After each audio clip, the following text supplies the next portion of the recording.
Imagine a world with absolutely nothing to do. Put your phone down. Close your eyes. Strip away your laptop, your books, your music, and your television. Strip away the internet. Now, strip away electricity, clocks, and the concept of a weekend. You are a hunter-gatherer living 30,000 years ago. It has been raining relentlessly for 5 straight days. The wind outside is cold enough to freeze water in seconds. You can't go out to hunt, and you can't gather berries. Your tools are already carved. Your fire is fed. You are trapped in a dark, damp cave with 15 other people. The air is thick with the smell of wet fur, wood smoke, and sweat. And you have absolutely nothing to occupy your mind. For a long time, historians and scientists assumed early humans didn't get bored. The popular image of the caveman was a creature of constant, exhausting survival, always running from predators, hunting mammoths, or shivering in the cold. But that image is entirely wrong. Anthropologists estimate that hunter-gatherers actually spent only about 15 to 20 hours a week securing food and shelter. The rest of their time, it was completely free. Which begs the question, what did they do with all that empty space? How did they keep from losing their minds? As it turns out, the way our ancestors fought off boredom didn't just pass the time, it actually built human civilization. To understand how early humans killed boredom, we have to look at the walls of their caves.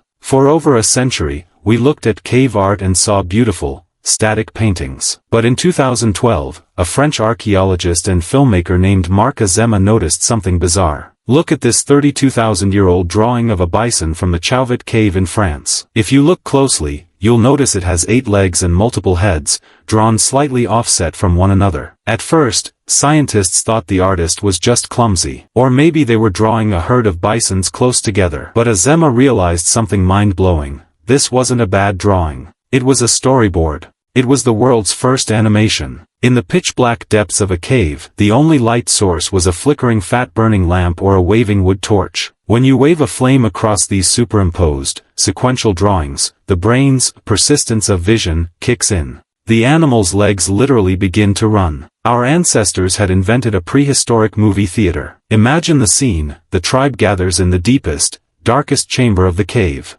The storm is howling outside. A storyteller stands in front of the wall, moving a torch in a precise rhythm while mimicking the guttural roars of lions and the thundering hooves of mammoth herds. To a human 30,000 years ago, this wasn't just paint on stone. It was an immersive, moving, terrifying escape from reality. They were watching the world's very first blockbuster. But what about the kids? If you've ever been stuck inside with a bored toddler, you know they can turn a peaceful afternoon into a survival situation of its own. Without iPads or plastic action figures, how did Ice Age parents keep their children from tearing the cave apart? For a long time, archaeologists digging up Stone Age sites would find tiny, miniature objects, tiny stone axes that couldn't cut wood, miniature clay pots too small to hold food, and tiny, delicate bows. Originally, these were catalogued as ritual items or religious amulets, which is archaeological code for, we have no idea what this is. But recently, researchers realized something much simpler. These were toys. It was a prehistoric toy box. Parents would use mammoth ivory, soft sandstone,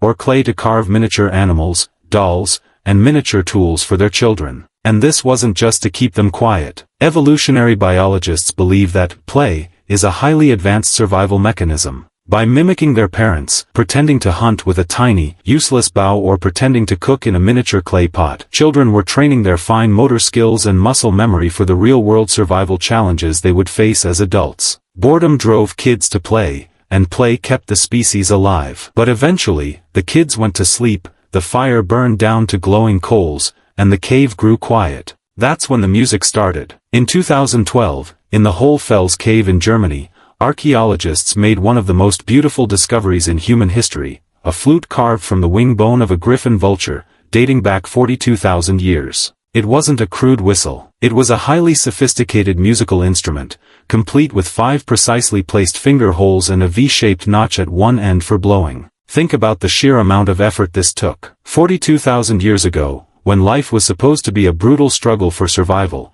someone sat down for dozens of hours to hollow out a bone, measure the exact acoustic spacing for the holes, and carefully carve them out. Why? Because they were bored, and because music filled the silence. And they didn't just play alone.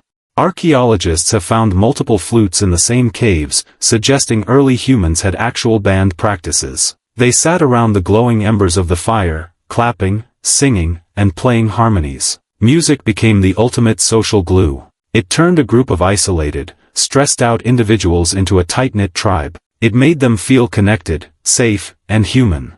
If you still couldn't sleep, there was one final way to pass the time: you played a game. Before dice were invented, humans used, astragali, the knucklebones of sheep, goats, or deer. These bones have a unique shape with 4 distinct flat sides. If you toss one onto a flat stone, it will land on one of those 4 sides completely at random. In short, it was the world's very first 4-sided die. Early humans became completely obsessed with knucklebones. Archaeologists have found child graves containing thousands of them. They would play games of dexterity, throwing them into the air and trying to catch as many as possible on the back of their hands, a game we still play today as jacks. Or they would use them as dice to bet on outcomes. Eventually, some clever ancestor realized they could carve a grid onto a piece of wood or stone, use different colored pebbles as pieces, and use these knucklebones to move across the board. Just like that, the board game was born.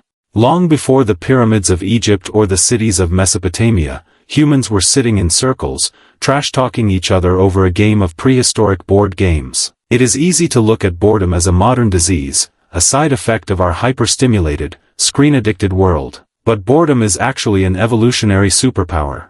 If early humans were content to just sit in silence doing nothing, they never would have looked at a blank stone wall and thought, I should draw a running bison. They never would have spent 50 hours drilling holes into a vulture bone just to see what it sounded like. They never would have invented stories, myths, or games. Boredom is the brain's way of saying, we are stagnant. We need to create. We need to explore. The next time you find yourself stuck without your phone, staring at the ceiling and feeling that familiar, uncomfortable itch of boredom, don't fight it. That itch is 30,000 years old. And it's the exact reason we aren't still sitting in the dark, waiting for the rain to stop.